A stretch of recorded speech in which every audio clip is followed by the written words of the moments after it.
guys must have had Ferrero Rocher chocolates or any other global chocolates and the kind of smooth melt in the mouth texture that these chocolates have. But what if I told you that this texture is not just because of the expensive cocoa beans but also because of a compound known as cocoa butter and cocoa butter equivalent? And the company that we're going to talk about today is exactly a manufacturer of this, and this company is one of the 7 manufacturers of CBE globally. So that being said, the company has a very unique business model and operates in a very monopolistic industry. Like India में तो एक ही player है, but globally भी it's a very consolidated market. And company का business model कैसा है? It takes your forest का जो भी वेस्ट है in the form of different types of seeds and kernels, उसको लेता है एंड एक बहुत specialized and technology heavy process से it makes cocoa butter equivalent and इसमें बहुत वैल्यू ऐड होता है. So what we'll look at in the video is that we'll understand the product portfolio of the company, what exactly the company makes and वो product के end uses कहाँ पर है, why there's a need for CBE, what is the kind of competitive edge or moat or entry barriers that the company has, and then we'll also look at more company specific analysis. We'll look at what kind of numbers the company is doing, what kind of capacity expansion the company is doing, and going forward FY27 में company के valuations and guidance क्या रहा है. So on that note, let's start the video. So the company that we'll talk about today is Manorama Industries, and company क्या करती है? Company different types of specialty fats, butters वगैरह and cocoa butter equivalents बनाती है. So ये company के basically this is what the company makes, and ये company को as a commodity manufacturer मत देखो. Look at this as a value added product kind of a manufacturer, because the company is not basically making a commodity dairy milk वगैरह नहीं बना रही. Company is making a very specialized high value added butters or different types of fats, because this entire process जो cocoa butter इक्वेलेंस का है that is very complex. जो हम video में देखेंगे that is a very complex procedure and company के अपनी खुद की प्रोसेस भी है जो as if you're a new player that is very difficult to replicate the kind of technology the know how, वो जो एग्जैक्ट फार्मूला जो होता है वो सब बनाने के लिए बहुत डिफिकल्ट होता है. सो don't look at this as a commodity player, like a commodity product नहीं बना रही, it is making a very specialized high value product. So with that what company does is cocoa butter equivalent. अब CBE होता क्या है? जैसे मैंने starting में बोला, वो जो चॉकलेट में जो आता है smooth melt in the mouth texture, but chocolate wrapper में ही मेल्ट नहीं होता, वो होता है CBE के वजह से, that is cocoa butter. And cocoa butter का जो अल्टरनेटिव है that is cocoa butter equivalent, that is it has your qualities and characteristics similar to cocoa butter but it is cheaper. And cocoa का issue क्या होता है? Cocoa commodity है basically, right? So इसकी prices are very volatile, and let's say if you are a company like Nestle और Hershey's और Ferrero Rocher, तो फिर इसके प्राइसेस बहुत वॉलेटाइल होता है. एंड जैसे पास्ट में भी प्राइस है increase by 400-500%. So 4-5 times cocoa के प्राइसेस बढ़े एंड कोको के prices very volatile. That is why it's very difficult to have such a volatile commodity as a raw material. Of course these companies do hedging and all, but that is one of the main reasons कि cocoa butter equivalent का अभी demand आ रहा है. And another reason is that कि characteristics and quality similar है, plus it is cheaper, so that is why companies are transitioning to your CBE. And the thing with cocoa butter equivalent is that it has a specific formula कि ये temperature तक India का temperature बहुत hot है तो फिर ये temperature तक चॉकलेट मेल्ट भी नहीं होना चाहिए, बट व्हेन द जब बंदा खाता है तो फिर वो माउथ में एकदम मेल्ट भी होना चाहिए, स्मूथ भी आना चाहिए. तो फिर इसके लिए बहुत नीटी ग्रिटीज होता है, बहुत एक एक स्पेसिफिक टेम्परेचर फार्मूला वगैरह बहुत कॉम्प्लेक्स रहता है essentially. That is why India में ये एक ही प्लेयर है and it is not very easy to replicate this kind of business model. So एक प्रेजेंटेशन बनाए so guys can understand it in depth. So basically क्या होता है कि जो चॉकलेट बार खाता है उसमें जो अंदर का सिल्की वगैरह रहता है that comes behind cocoa butter equivalent and it is alternative to cocoa butter at a fraction of the price. So it is cheaper and it also has the characteristics वगैरह. एंड मनोरमा का काम यही है कि जो लो वैल्यू एग्रीकल्चरल वेस्ट होता है उसको हाई मार्जिन स्पेशलिटी इंग्रेडिएंट में बनाना. Sal seed, it is kind of plant, तो sal seed from your forest become CBE, then mango kernels and also shea nuts from Africa. ये सब कंपनी लाके makes different types of specialty fats and butters. चलो अब ये तो हो गया कि we understood कंपनी बनाती क्या है, कंपनी के प्रोडक्ट को इतना डिमांड क्यों है. नाउ अनदर थिंग इज कि कंपनी का कॉम्पिटिटिव एज कहाँ पर आता है, राइट? सो ये जो चॉकलेट बनाने का जो पूरा प्रोसेस है that is done by your big companies like Ferrero Rocher, Nestle, Hershey's, Mondelez, Mars etcetera, all of these premium global chocolate manufacturers. And ये चॉकलेट बनाने के प्रोसेस में आपका एक फार्मूला रहता है कि मेरा चॉकलेट में ये डलेगा, ये चॉकलेट का फार्मूला है and that formula needs approvals from your regulatory boards. जैसे इंडिया में FSAI है, देन देयर इज US में US FDA है, देन यूरोप के ऑर्गेनाइजेशंस है, all of this different organisations. So ये फार्मूला को अप्रूव करने में बहुत टेस्टिंग रहता है, टाइम रहता है, सर्टिफिकेशन रहता है, एंड वो फार्मूला को एक सर्टन टेस्ट पे लाना है, एक सर्टन टेक्सचर पे लाना, उसके लिए बहुत R&D वगैरह करना पड़ता है for this big chocolate companies to make sure कि लेट्स से मनोरमा इंडस्ट्रीज का जो प्रोडक्ट है वो प्रोडक्ट फॉर्मूला में इनकलकेट करना, मेकिंग श्योर कि कोई चेंजेस नहीं है, मेकिंग श्योर टेस्ट सेम रह रही है, मेकिंग श्योर कस्टमर्स को there is not a big difference. Because ultimately CB use क्यों कर रहे हैं? बिकॉज एक तो आपका रॉ मटेरियल थोड़ा बहुत स्टेबल रहेगा, आपको कम पैसे में वो सेम कैरेक्टरिस्टिक्स मिलेंगे, that is one of the main reasons. So now अगर हमको समझ में आ गया कि company basically different types of speciality fats, buttress वगैरह ये सब बनाती है, एंड नाउ अभी इसमें कंपनी का कॉम्पिटिटिव एज क्या आता है, या फिर कंपनी का एंट्री बैरियर कहाँ पर आता है? सो एक तो ये समझो कि ये जो बड़े बड़े चॉकलेट मैन्युफैक्चरर्स है, जैसे हमने Ferrero Rocher, Mars, Nestle, Hershey's, all of this big companies ना, they have a certain formula और they have a certain process, and वो फार्मूला जो चॉकलेट बनाने का फार्मूला है उसमें आपकी बराबर टेस्ट वैसे आनी चाहिए, टेक्सचर वैसा आना चाहिए, मेल्टिंग पॉइंट वैसा आना चाहिए, एंड ये सबके लिए कंपनी को बहुत सर्टिफिकेशन एंड अप्रूवल्स लेने पड़ते हैं from your food regulatories and authorities. जैसे इंडिया में FSI है, then there is US FDA, then Europe में भी बहुत सारे ऑर्गेनाइजेशन है। सो इन ऑर्गेनाइजेशन से इनको अप्रूवल लेना पड़ता है, एंड मोस्ट इंपॉर्टेंटली कस्टमर्स को फिर वो एक चेंज नहीं दिखना चाहिए कि यार इसकी चॉकलेट का टेस्ट तो खराब हो गया है, बिकॉज आप नए प्रोडक्ट इन्वॉल्व कर रहे हो। एंड इनके केस में कैसा है, they are involving Manorama Industries का product that is cocoa butter equivalents. And क्यों ये यूज़ कर रहे हैं? Because it is low cost, same characteristics है, एंड एक स्टेबिलिटी भी मिलती है रॉ मटेरियल्स में। So that is why this companies are using cocoa butter equivalents. And एक बार अगर मेरे को मेरा कोको बटर इक्विवेलेंट इंक्लूड करना है मेरे एग्जिस्टिंग प्रोडक्ट में, तो फिर उसको इंक्लूड करने की जो प्रोसेस है, मुझे मेरा फॉर्मूला रीडिज़ाइन करना पड़ेगा, मुझे टेस्टिंग करना पड़ेगा, मुझे अप्रूवल लेने पड़ेंगे, सर्टिफिकेशंस करने पड़ेंगे। सो ये एंटायर प्रोसेस बहुत टाइम लगता है, at least I think it takes 3+ years for including a single extra product in existing process. That is why company का जो बिजनेस मॉडल है मनोरामा का, that is very sticky in nature, कि it is not very easy to switch from Manorama to different cost producer. That is why आप देखोगे कि मनोरामा का mostly export से धंधा क्यों आता है, बिकॉज एक बार अगर मेरा क्लाइंट सेट हो गया तो फिर मेरा धंधा बेसिकली सेट हो गया। बिकॉज ये कंपनी हर 3-4 साल में ऐसे नहीं बोलेगी कि भाई अभी थोड़ा सस्ता माल आ गया है, मैं चेंज करती हूँ, मैं 3-4 साल और वेस्ट करती हूँ to get a new product, because I am getting products at 4-5% cheaper. No, it won't do that ना, कि हर एक साल पे तो आप सप्लायर चेंज नहीं करोगे, आपको फिर वो पूरी जो एंटायर प्रोसेस है वो आपको चेंज करना पड़ेगा। दैट इज़ वाई कंपनी का जो स्टिकीनेस है या फिर बिजनेस मॉडल में जो एंट्री बैरियर है वो इधर से ही आता है।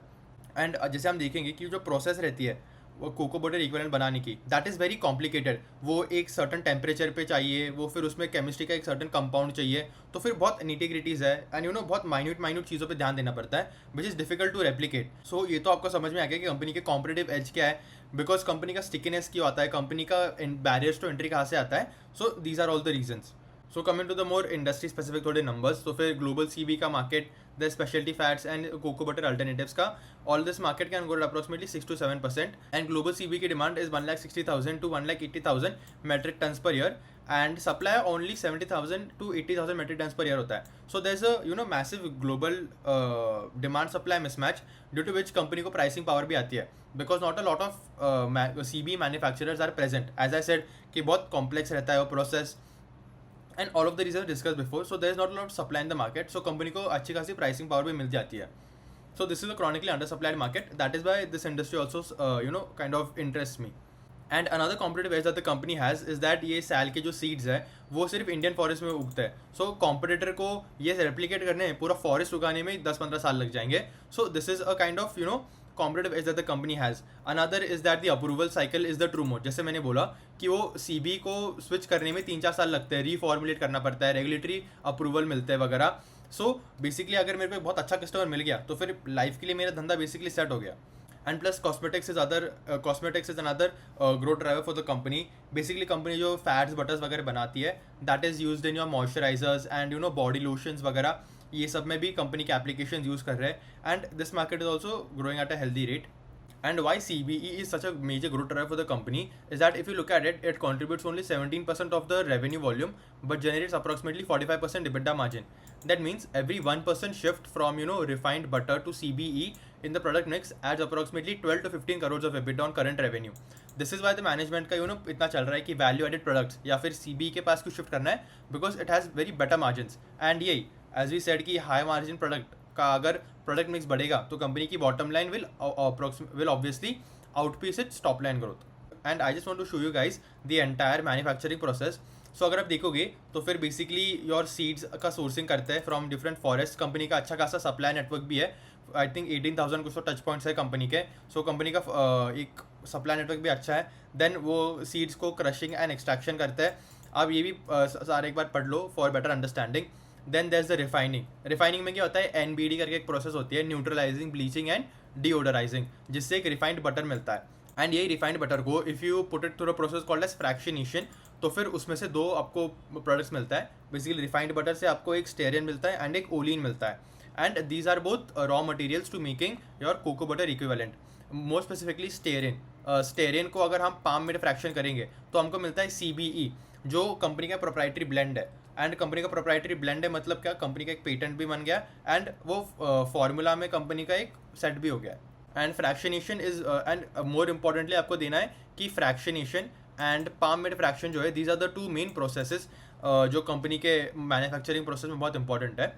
एंड इसमें इशू क्या आता है, अगर आपका PMF that is palm mid fraction का गलत रेशियो आ गया, आपका मेल्ट कर्व गलत आएगा, आपका चॉकलेट जल्दी मेल्ट हो जाएगा, तो फिर ये सब प्रोसेस पे बहुत ध्यान देना पड़ता है। And that is why this is kind of like a capex heavy industry as well, but company is consistently doing north of 30% return ratios, सो कंपनी की मैनेजमेंट क्वालिटी वगैरह भी बहुत अच्छी है। एंड वही एज आई वाज सेइंग, जो मिल्कोआ that is Manorama का जो R&D सेंटर है, that runs DSC for every batch. मतलब जो ट्राइग्लिसराइड कॉम्पोजिशन होता है इसमें, मतलब लाइक अगर केमिस्ट्री के कंपाउंड्स में देखोगे, POS, SOS एंड POP के जो सिमेट्रिकल ट्राइग्लिसराइड्स है, वो कोको बटर के क्रिस्टलाइन स्ट्रक्चर को मैच होना चाहिए। थोड़ा भी मिसमैच हो गया तो फिर कोको बटर इक्विवेलेंट वो रिजेक्ट हो जाएगा, कंपनी वो एक्सेप्ट करेगी नहीं।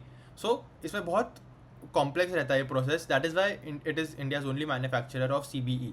And if you look at the kind of margins that the products have, तो आप देखोगे तो cocoa butter equivalents that has approximately 45% EBITDA margins, and refined butter it is medium that is 20%, and stearin that is hard fraction, उसमें approximately 28% margin है। So as you know the share of cocoa butter equivalents in the product mix keeps on improving, consolidated basis पे company के margin will also get better. And this is to better understand the entire process of customer stimulation.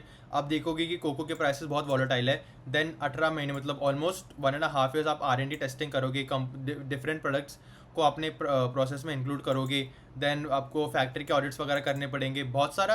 अब just एक बार you go through this entire process to understand कि company के इतने entry barrier क्यों है, कंपनी का बिजनेस नेचर इतना स्टिकी क्यों है, कंपनी का मोट वगैरह क्या है, ये सब आप एक बार पढ़ लो। And this will help you in understanding why the company business model company का कैसा है। सो अब तक हमने क्या समझ लिया, कंपनी का बेसिकली मैन्युफैक्चरिंग प्रोसेस कैसे होता है, CBE को इतनी डिमांड क्यों है, Y it is structural, company का कॉम्पिटिटिव एज क्या है, कंपनी को क्या एडवांटेजेस वगैरह मिलते हैं, ऑल ऑफ दैट। सो अभी थोड़े देखते हैं कि क्या ऐसे जो मेट्रिक्स है that we you must track on a quarterly basis to evaluate the company नहीं, but on a more granular level पे आपको समझेगा कंपनी कैसे ऑपरेट कर रही है। So first is your capacity utilisation rate. Capacity utilisation अगर कम चल रहा है तो what that means is company के प्रोडक्ट्स को कम डिमांड है, कुछ तो इशू हो जाएगा, तो फिर फिक्स्ड कॉस्ट ऑब्जॉर्ब नहीं होंगे, margins will drop very easy. Then we have to look at the CBE percentage in revenue mix. अभी I think it's approximately 17-20%। We want to see it expanding, because वो अगर expand होगा तो आपकी bottom line will be more than your top line की growth. Then we have to look at the export revenue share, we have to look at cocoa butter की spot price. Now कैसे रहता है कि बहुत लोगों को लगता है कि कोको प्राइसेस एंड इसका बहुत रिलेशन है, वैसे तो रिलेशन नहीं है, बट द थिंग इज़ कि अगर कोको के प्राइसेस अगर बहुत ज़्यादा बढ़ेंगे तो फिर मेरी कोको बटर इक्विवेलेंट को डिमांड और ज़्यादा आएगी। And even when cocoa prices fall, ऐसा तो नहीं है कि भाई अगर मैंने 3-4 साल मेरी R&D करी है, मैंने इतना फॉर्मुलेशन किया है, सर्टिफिकेशन किया है, जस्ट बिकॉज कोको के प्राइसेस अब थोड़े से फॉल हो गए doesn't mean I use cocoa butter only, ऐसे तो नहीं होता। वो जो कोको बटर इक्विवेलेंट है that is only approximately 5% of the entire cost. So ऐसा नहीं है कि कोको के प्राइसेस ऊपर नीचे हो गए तो कंपनी की डिमांड भी ऊपर नीचे होगी। Demand is relatively stable and it's kind of like a structural tailwind that the company के products have.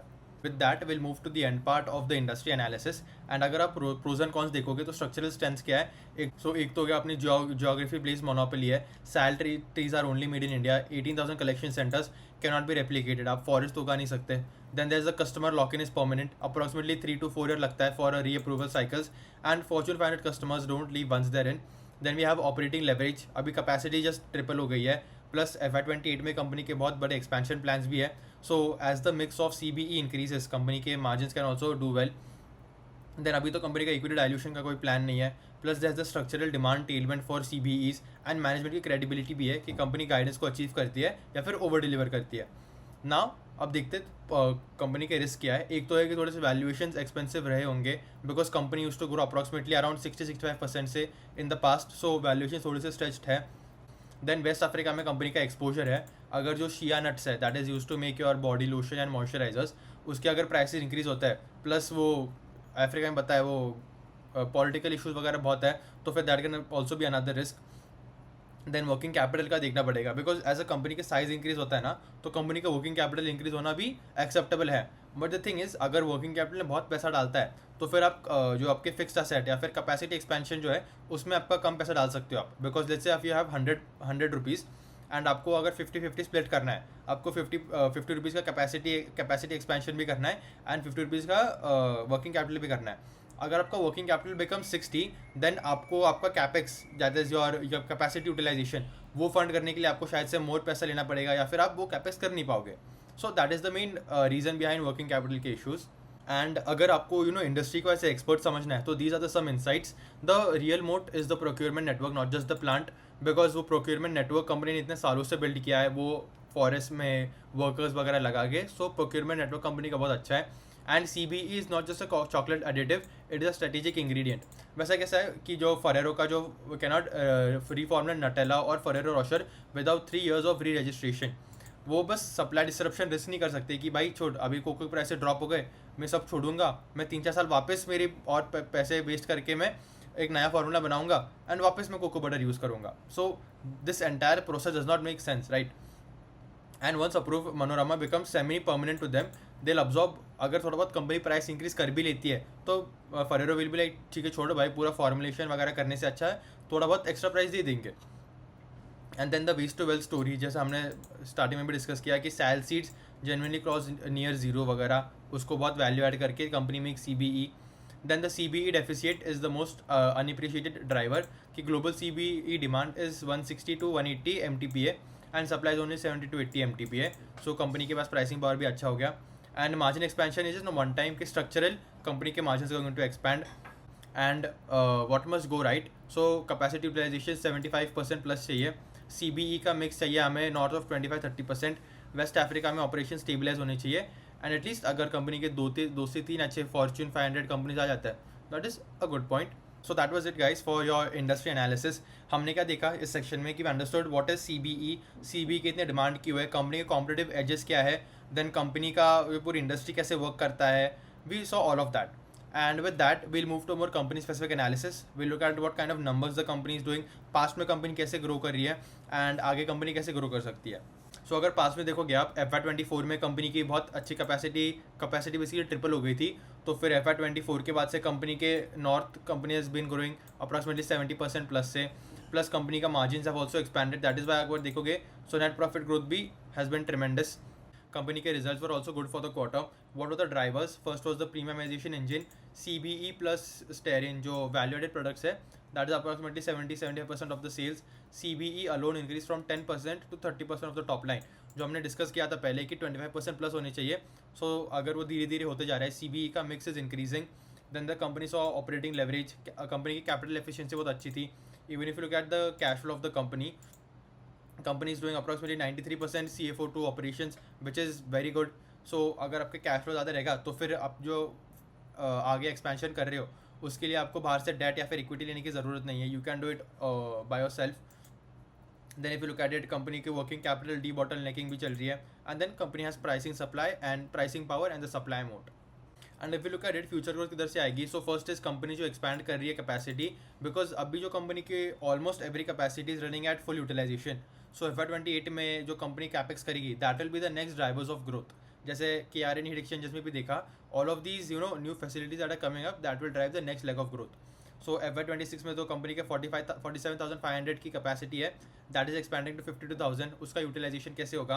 Plus we have to see the value added products का mix, that is your stearin or VAP, then it has your standard exotic oils, and then we have your cocoa butter equivalents.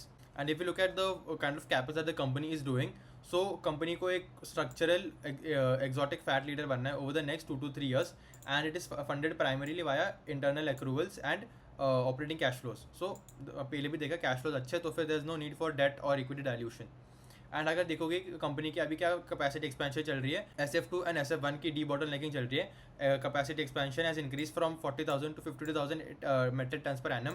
So all of these expansion they are set for FY28 FY29, and अगले 2-3 साल में यही drivers है जो company में growth लाएंगे। now looking at the valuations and projections, what we have assumed is that 25-30% company ने con call में बोला है company can grow top line, then EBITDA margins around sustainable levels पे रहेंगे एंड थोड़ा बहुत ऑपरेटिंग लेवरेज मिलेगा तो कंपनी में बॉटम लाइन ज़्यादा रहेगी. सो उसमें अगर देखेंगे company can do approximately 1700 crore of revenue for FY27. Then company can do 26% EBITDA margins, stable EBITDA margins, and company can do approximately 290 crores of PAT. उसके अकॉर्डिंग कंपनी की फॉरवर्ड पी आती है 27 times. 27 times earnings for a company that can grow its bottom line around 25-30% से ज़्यादा. That is very reasonable and that is why Manorama Industries is a good bet. Considering company के जो expansion plans वगैरह चल रहे हैं, the kind of competitive edge the company has, structural demand drivers है, वो सब कंसिडर करके it seems like a good bet at the current valuations. Plus bull case में will assume 30% top line growth, उससे कंपनी की valuation आते हैं around 25% and bear case में around 38 times. So bear case में company is very expensive, but if you look at it base case and bull case दोनों में company is very good bet. And guys, I've also made, as always, I've also made a Q&A ka summary section. You can look at the kind of questions that were asked and the main insights from the con call. I'll just scroll so you guys can pause and look at the con call, because con call analyze करना बहुत important है. With this you can understand the kind of capex, the revenue potential, the asset turns that the company can do in its coming years. With that, we'll move towards the conclusion of the video. So what we saw in today's video is we looked at what is Manorama Industries, company actually बनाती क्या है, company का product portfolio क्या है, cocoa butter equivalence का demand इतना structural क्यों है, what is the competitive edge, the competitive moat that the company has, entry barriers क्या है, व्हाई द कंपनी के प्रोडक्ट्स और the company in general is not so easily replaceable. We looked at the veteran insights, caveats, क्या metrics track करनी चाहिए आपको अगर company track कर रहे हो. Then you looked at more of the numbers, we looked at company पास में इतनी अच्छी ग्रो की है तो फिर आगे जाके भी as the more new capacity comes up company can grow at a good pace going forward as well. We looked at the kind of valuations the company is coming at. So valuation wise company is reasonable, plus 25-30% से company can grow going forward. So that is another good point for the company. We also looked at the Q&A and all. And as for my final summary or verdict, ki if you're a current investor that similar to how I am, I think the company is a definitely hold for me. And even if you're a investor that is looking to invest, I think this is a good point for new investors to invest. Again, that being said, this is not a buy or sell recommendation. My only purpose is to provide you the analysis so you guys can take your own independent decisions. So that was it for today's video, guys. I hope you guys liked the video, found it informative, and if you found it informative, make sure to like the video, comment down below favorite part of the analysis or what you are doing as an investor, and subscribe to the channel for more such informative and deep dive analysis. And I'll see you guys in the next one. Thank you.